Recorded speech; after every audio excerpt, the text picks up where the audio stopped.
நல்லெண்ணெய் எல்லாம் தரும் நடராஜர் தரிசனம்.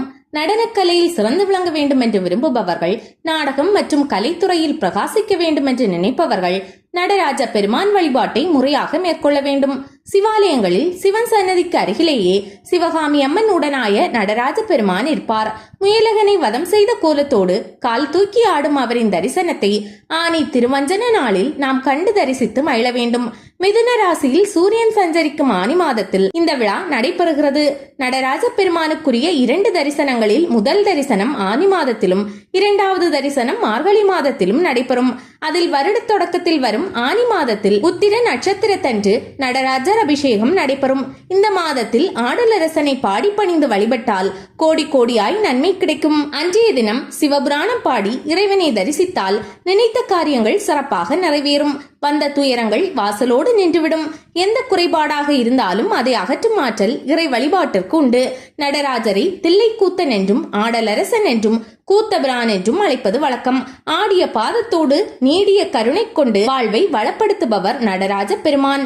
கலைகளை கற்று அதில் உலக புகழ் பெற விரும்புபவர்கள் நடராஜரை முழுமையாக வழிபட வேண்டும். அதற்கு உகந்த நாளான உத்திர நட்சத்திரம் ஆனி மாதம் 27ஆம் தேதி 11/7/2024 வியாழக்கிழமை பகல் 1:57 மணி முதல் மறுநாள் 12/7/2024 வெள்ளிக்கிழமை மாலை 4:20 மணி வரை உள்ளது. நடராஜர் தரிசனம் நடைபெறும் நேரத்தில் நாம் நடராஜரை தரிசித்தால் இனிய வாழ்வு வந்தமையும். மிதுன ராசி நவக்கிரகங்களில் புதனுக்கு சொந்த வீடாகும். புதன் கல்விக்குரிய கிரகமாக கருதப்படுகிறது.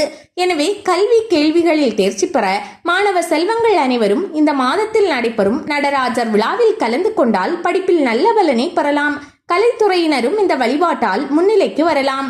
ஆனி மாதத்திலும் மார்கழி மாதத்திலும் வரும் நடராஜர் தரிசனத்தையும் பகல் முழுவதும் விரதம் இருந்து சிவனுக்குரிய அபிஷேக ஆராதனைகளையும் கண்டு கழிப்பதோடு நடராஜர் சன்னதியில் சிவபுராணம் பாட வேண்டும். திருவாசகத்திற்கு உருகார், ஒரு வாசகத்திற்கும் உருகார் என்பது பழமொழி.